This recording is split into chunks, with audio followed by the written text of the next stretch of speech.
Hoy día vamos a hablar de la teoría de la agenda setting. Esto es para los periodistas y escritores que van a escuchar en Radio Alma. Este tema que está un poco escondido, no escondido, pero es una parte de lo que uno estudia con relación al jornalismo, la comunicación social, el periodismo, y que mucha gente, público, no lo va a entender. Estamos aquí para hacernos un poco entender con relación a la teoría de la agenda setting. El tema es que, si ustedes han escuchado alguna vez, que existe tres poderes en los estados: el poder ejecutivo, el poder judicial y el poder legislativo. Pero hace un tiempo atrás alguien dijo que el periodismo era el cuarto poder, que tiene, digamos, una influencia en las políticas y a nivel social enorme. Y ahí se incorpora en el cuarto poder la teoría de la agenda setting, y puede derrumbar hasta gobiernos. ¿Se acuerdan del caso Richard Nixon con el caso Watergate, que habían instalado micrófonos y todo el asunto? Entonces, yo tengo escrito algo acá con relación a lo que hemos estudiado, con relación a la teoría de la agenda setting, para poder compartirla con ustedes en estas notas. Digamos que la teoría de la agenda setting, o de la manipulación de los medios de comunicación, porque eso es la teoría de la agenda setting. La teoría de la agenda setting, o simplemente teoría de la agenda, nos dice que como consecuencia de la acción de la prensa gráfica, la televisión y los medios de comunicación, el público es consciente o ignora, presta atención o descuida, enfatiza o pasa por alto elementos específicos de la esfera pública. La gente tiende a incluir o excluir de sus propios conocimientos lo que las más medias incluyen o excluyen de su propio conocimiento. Este tema, hay un primer trabajo que nos parece bastante interesante poder explicar a ustedes, que pueden buscarlo también, pero yo hice un resumen con relación a este tema. Maxwell Malcolm y Donald Shaw son los autores del primer trabajo académico sobre la función de la agenda setting, que fue publicada en el año 1972. En inglés, que se llama The Agenda Setting Foundation, The Agenda Setting Function of Mass Media. Voilà. Entonces, dentro de ese contexto, en 1977, publicaron el libro The Emergence of American Political Issues, The Agenda Setting Function of the Press, en el cual profundizan el análisis del papel que juegan los medios de comunicación en la formación del efecto agenda setting, la selección de las noticias por parte de los medios y la credibilidad de estos actúan sobre el marco de referencia del debate político. Este desarrollo teórico se da en un devenir histórico que lo contiene y a su vez lo influye, que se caracteriza por la polaridad, desde los postulados que sostienen los efectos nulos de los medios hasta el extremo opuesto, que nos habla sobre omnipotencia. La teoría de la agenda setting se desprende de la teoría de los efectos, en la cual se pensaba que los medios tenían como objetivo lograr un efecto generalizado sobre la masa, efecto que ésta recibía sin tener en cuenta ni el contexto ni sus criterios. Es decir, en esta teoría el público era un ente inerte que recibía mensajes y los asumía sin análisis ni cuestionamientos. El tema de la agenda setting es la agenda setting,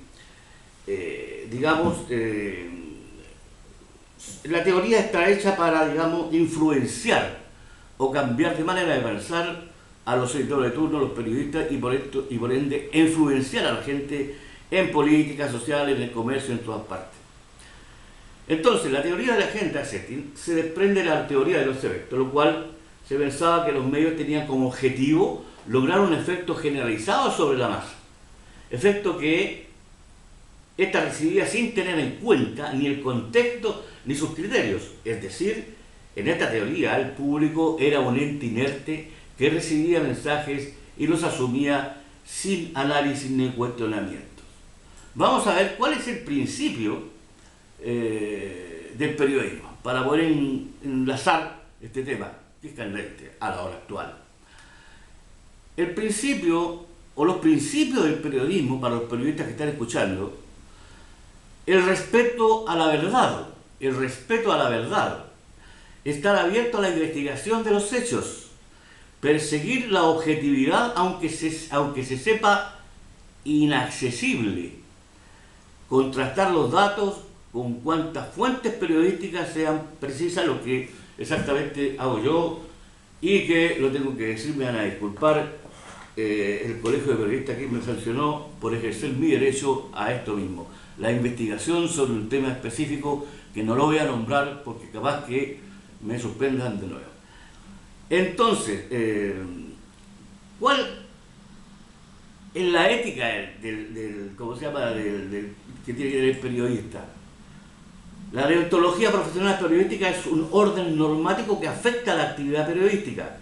Más concretamente, podría decirse que un código deontológico es un conjunto de normas específicas de la profesión que pretenden regular el actual profesional de un informador en el ámbito periodístico.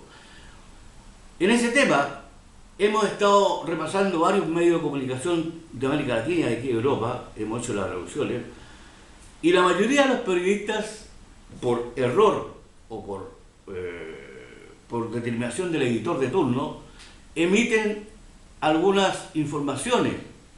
Cuando uno dice, me remito a los hechos, porque los hechos son los válidos.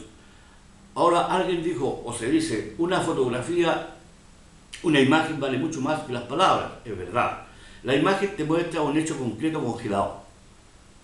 Pero ahí hay que investigar de esa imagen quién, cómo, cuándo, dónde y a qué hora, etc. Eso es lo que no hacen muchos periodistas. Y muchos periodistas, y las tapas de los medios impresos y los titulares, lanzan la noticia. Hay dos formas. Una es lanzar la noticia donde la gente queda medianamente informada, y la segunda es lanzar la información o la noticia que la gente no queda informada, sino que tiene que leer el chapó o el sombrerito que se llama, con las 4 líneas que dicen el por qué, cuándo y a qué hora. Y eso es lo que le falta al periodismo mundial. Está siendo tan manipulado, sobre todo en América Latina, que de repente uno dice, bueno, los periodistas actuales naturalmente se están dejando llevar por la influencia de los editores de turno, porque gran señor es el dinero. Y hay una parte de la ética, y hay una parte del reglamento de los periodistas que dice, el periodista no se puede vender. El periodista no se puede vender. La información se vende, porque antiguamente se creó el periodismo en esa época porque aparecía alguien informando lo que pasó en la esquina. Y alguien dijo, al que le creo más, a ese le compro la noticia. Entonces empezaron a hacer los diarios, y el más objetivo, y la verdad que decía, se fueron haciendo más comerciales y más populares. Entonces yo personalmente pienso de que no se puede manipular ninguna información.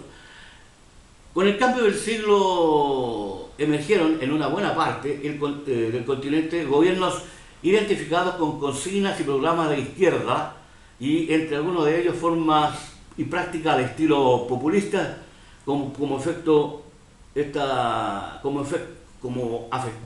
novedad política los patrones de relación entre gobierno y medios periodísticos. Los gobiernos de Hugo Chávez, Evo Morales, Néstor Kirchner, Tabaré Vázquez, Luis Ignacio Lula da Silva, Ricardo Lagos o Rafael Correa acumulan todos los números, episodios públicos y subterráneos del conflicto Correa con la prensa. ¿Hay en ello alguna novedad o se trata de una conflictividad que no se diferencia de experiencias políticas de otros signos en la región? Ustedes no sé si se han dado cuenta de que muchos políticos o personeros dicen que el periodismo maneja la información, es culpa del periodista que la informa. Y tienen razón. porque hay algunos periodistas que son exactamente muy decentes, digamos, valga la palabra, y manejan su deontología, hacen que la noticia sea efectiva y puedas, porque han cotizado por todas partes. Entonces hay gente, hay políticos que no les gusta que el periodista busque y rasque para dar la verdadera información, por qué, cuáles son las causas y por qué se llegó a determinado conflicto a nivel social. El periodismo tiene mucho que decir, aparte que se está diciendo, me invitaron a una conferencia de periodistas una vez, que no fui por razón del tiempo, que el periodismo tendía a desaparecer. ¿Cuál es la explicación? Es que las redes sociales están acumulando todas las informaciones. El problema personalmente que tenemos algunos es que si bien es cierto, las redes sociales no se informan de hechos, pero emiten juicios normalmente. El periodista no debe emitir juicios en una información. Entonces las redes sociales son, como se dice, el cotilleo, el cagüín, la farándula. Y mucha gente le crea a las redes sociales, y eso tiene la culpa a los gobiernos de turno que no regulan. El periodismo, en realidad, el periodismo no debe ser regulado. El periodismo debe ser regulado única y exclusivamente por informar los hechos, buscar el origen de los hechos y analizar los hechos para que la opinión pública en general sepa a qué atenerse a nivel económico, social, político y espiritual. Buenas tardes.